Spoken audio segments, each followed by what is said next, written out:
दुनिया का सबसे बड़ा लोकतंत्र भारत, और यहाँ हम अपने राष्ट्रपति को सीधे वोट नहीं करते, है ना? थोड़ी हैरान करने वाली बात। तो चलिए आज इसी दिलचस्प और थोड़ी सी उलझी हुई प्रक्रिया को एकदम आसान भाषा में समझते हैं।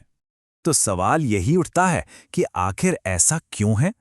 मतलब 140 करोड़ से ज्यादा की आबादी वाले देश में प्रेसिडेंट के चुनाव के लिए डायरेक्ट वोटिंग क्यों नहीं होती?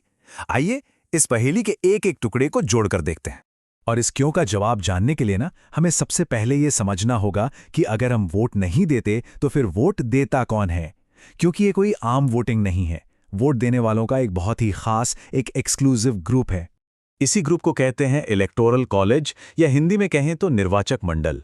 ये कोई बिल्डिंग या जगह नहीं है, बल्कि ये वो चुने हुए लोग हैं जिन्हें हमारे संविधान ने, खास तौर पर आर्टिकल 54 ने, राष्ट्रपति चुनने की जिम्मेदारी दी है।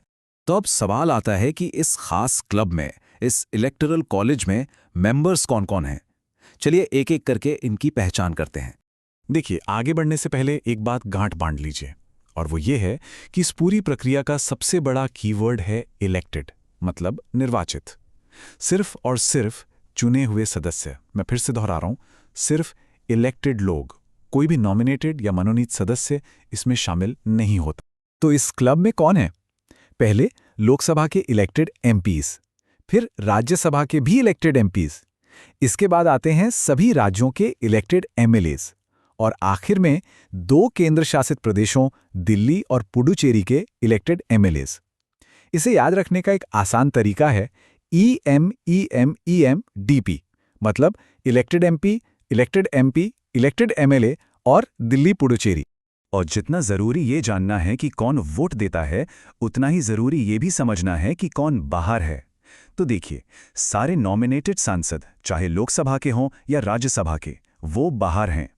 सभी विधान परिषदों के सदस्य यानी MLCs, वो भी बाहर हैं। और हाँ, पंचायत जैसे लोकल बॉडीज के सदस्य भी इसका हिस्सा नहीं हैं। एकदम साफ है, सिर्फ चुने हुए सांसद और विधायक। चलिए अब इस कहानी में एक और मजेदार मोड़ आता है। यहां पर एक व्यक्ति एक वोट एक मूल्य वाला सिद्धांत लागू नहीं होता। मतलब हर किसी के वोट की कीमत बराबर नहीं है। ये कैसे हो सकता है? आइए समझते हैं। तो सवाल ये है कि हर वोट की वैल्यू अलग अलग क्यों है? आखिर ये वेटेड वोटिंग का इतना कॉम्प्लेक्स सिस्टम बनाया ही क्यों गया? इसका सबसे बड़ा कारण है संतुलन, बैलेंस। हमारे संविधान निर्माताओं का मकसद ये था कि राष्ट्रपति के चुनाव में केंद्र और राज्यों के बीच एक बराबर की शक्ति हो। ऐसा ना हो कि सिर्फ केंद्र का दबदबा हो या सिर्फ राज्यों का। एक तरह से ये एक तराजू है जिसके दोनों पलड़े बराबर रखने की कोशिश की गई है।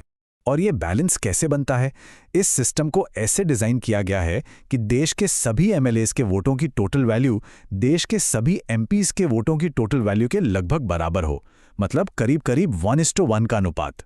ये फेडरल स्ट्रक्चर का एक शानदार उदाहरण है। तो अब आप सोच रहे होंगे कि ये वैल्यू तय कैसे होती है। देखिए, यहीं पर बड़ा अंतर है। एक एमएलए के वोट की वैल्यू उसके राज्य की जनसंख्या पर निर्भर करती है, और इसके लिए 1971 की जनगणना का इस्तेमाल होता है। वहीं हर एमपी के वोट की वैल्यू फिक्स होती है, पूरे देश में एक समान। सीधी सी बात है, एमएलए राज्य को रिप्रेजेंट करता है और एमपी पूरे देश को। तो अब तक हम ये समझ चुके हैं कि कौन वोट देता है और उनके वोट की कीमत कैसे तय होती है। पर अब आते हैं सबसे बड़े सवाल पर। आखिर इस पूरे सिस्टम का ग्रैंड डिजाइन क्या है? इसे ऐसा बनाया ही क्यों गया? वोट डालने का जो तरीका है उसे शॉर्ट में PSS कहते हैं। P माने प्रोपोर्शनल रिप्रेजेंटेशन, S मतलब सिंगल ट्रांसफरेबल वोट, और तीसरा S है सीक्रेट बैलेट। आसान भाषा में, वोटर किसी एक को वोट नहीं देता, बल्कि अपनी पसंद के हिसाब से कैंडिडेट्स को रैंक करता है। ये मेरी पहली पसंद, ये दूसरी और ये तीसरी। और ये पूरा इनडायरेक्ट इलेक्शन का तामझाम क्यों?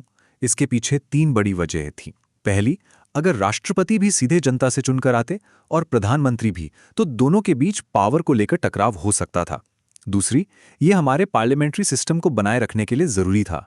और तीसरी, जो हमने पहले भी बात की, केंद्र और राज्यों के बीच नाजुक संतुलन को बनाए रखने के लिए। ओके, तो काफी सारी जानकारी हो गई, है ना? चलिए एक काम करते हैं, एक फटाफट रैपिड फायर रिवीजन करते हैं ताकि ये सब कुछ दिमाग में एकदम पक्का हो जाए। आर्टिकल 54 ये बताता है कि वोट कौन देगा, मतलब इलेक्टोरल कॉलेज के मेंबर्स।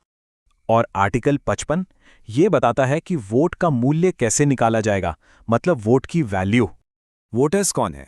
याद है वो फॉर्मूला EMMEMDP, यानी इलेक्टेड एमपीज और स्टेट्स, दिल्ली, पुडुचेरी के इलेक्टेड एमएलएस। और वोटिंग का तरीका PSS, proportional representation, single transferable vote और सीक्रेट बैलेट।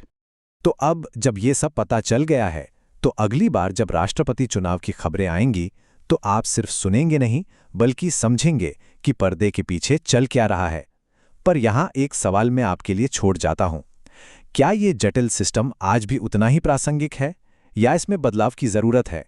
इस पर सोचिएगा जरूर।